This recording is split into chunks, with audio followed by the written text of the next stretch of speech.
we will discuss on configuring Android in Eclipse IDE and understanding the Android development tools or ADT. I will be guiding you through the steps to set up your development environment so you can start building the Android applications with the Eclipse. So, before Android Studio became the standard, Eclipse was one of the most widely used IDE for Android development.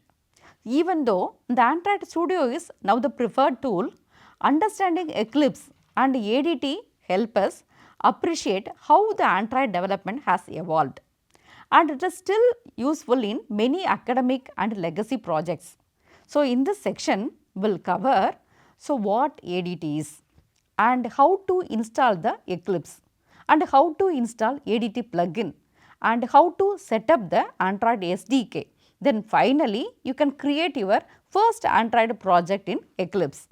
Let us begin step by step. Part 1 we will see about what is ADT. ADT stands for Android Development Tools. It is a plugin for the Eclipse IDE that provides a powerful integrated environment for building the Android applications.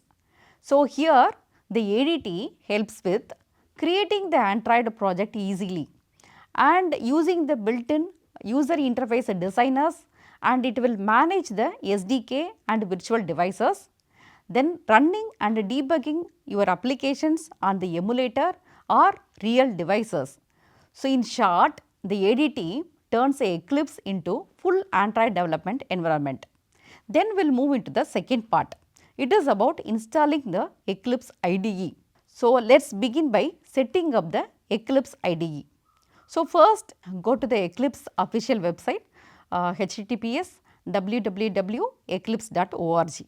Second, you have to download the Eclipse IDE for Java developers. Actually 64-bit is recommended for downloaded. Then third step is about, so you have to extract the zip file and run the eclipse.exe to launch the IDE environment in your system. Then fourth is about select the workspace folder where all your Android projects will be saved. So, that is it. The Eclipse is now installed in our system. Then we will move into the part 3. It is about installing the ADT plugin. Now, we all installed the ADT plugin in Eclipse. So, the first step is about in Eclipse, go to the menu bar, then select the help. Then afterwards, you have to install the new software. Then second step is about in the work with the field, enter the ADT plugin URL. So, that is about https dlssl.google.com, then Android, then select the developer tools. Then you have to select the next one. Then fourth is about accept the license agreement. Then finally, you have to select the finish button. Then finally, you have to restart the Eclipse when prompted. So, once the ADT is installed, the Eclipse is ready to handle the Android development task. Then we will move into the fourth part. So, this is about installing the Android SDK. So, now we need the Android SDK. So, this contains all the tools and libraries which are needed to build the Android applications. Okay. So, for that first we have to download the Android SDK tools from the Android developer website. Then second, so we have to extract the SDK package to the folder. Then third step in Eclipse, so you have to go to the window, then go to the preference, then Android, then finally, so under the SDK location, so browse and select the folder where the SDK were extracted. So, here you have to click apply button, then select the OK button. Then now the Eclipse will now recognize the Android platform and tools.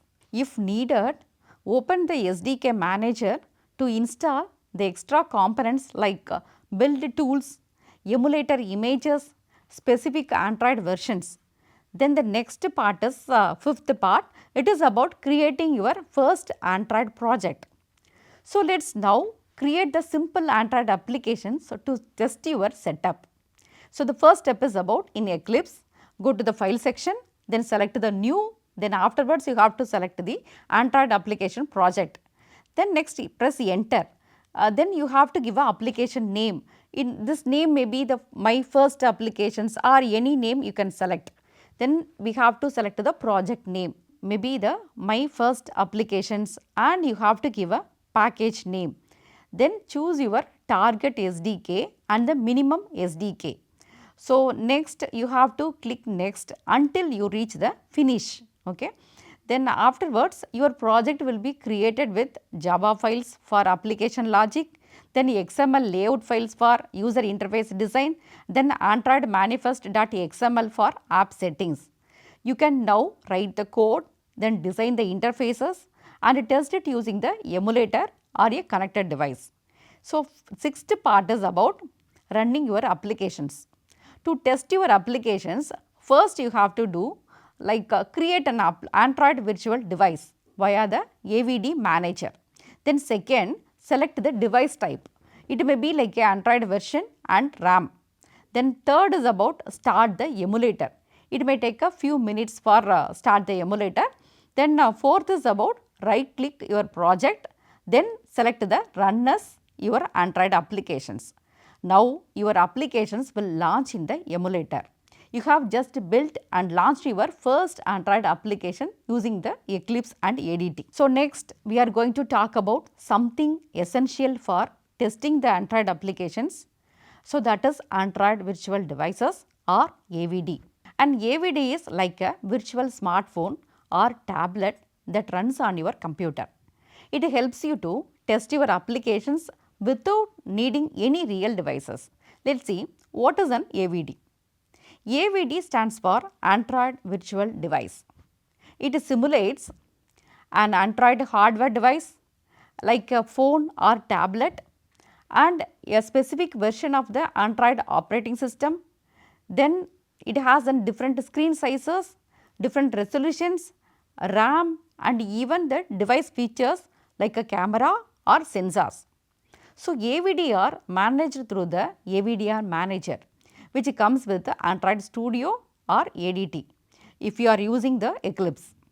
Using an AVD is helpful because you do not need to connect the physical phone. You can test your applications on the multiple Android versions. You can check how your applications behaves on the different screen sizes. Next we will see about what are the steps needed to create the AVD. So, let us now walk through the steps to create the AVD. So, this process is nearly the same whether you are using the Android Studio or Eclipse with the ADT. So, first step is about open the AVD manager. In Android Studio, go to the toolbar and click on the device manager icon, or go to the tools, you can select the device manager. In Eclipse with the ADT, open the AVD manager from the toolbar or the window menu. Then second step is about click on the create virtual devices. So, you will see the list of device templates. It may be the phone, tablet, wearable devices or TV. So, here you have to choose the device. For example, Pixel 4. Then next you have to click next. The next step is about choose the system image. Android version you have to select. Select the version of the Android you want to run. For example, it may be like Android 11th version or Android 13. If not installed the specific version, you have to click download, then click next after installation. Step 4 is about configure the AVD settings. So, here you have to give your AVD a name. For example, the test device underscore API 30. Afterwards, choose the screen orientation. It may be like a portrait or landscape. Then you can also adjust the RAM size, internal storage, graphics settings. Sometimes it may be like a automatic or hardware oriented. Then you have to enable the camera or sensor if needed. So, once done, you have to click the finish button. Then you can run the AVD. Now your virtual device is ready. To run it, so go to the AVD manager, then click the green play button next to your AVD. So, now the emulator will launch. It might take a few minutes the first time. So, you can now run your Android project in the emulator. just like using the real phone. So, in summary, the AVD help you test the applications on virtual Android devices. You can configure the screen size, Android version and the hardware features. Then the emulator makes the applications testing flexible and the convenient. So, that is all for this session. So, in the next video, we will learn how to deploy and debug the applications on the AVD. So, thanks for watching and happy coding.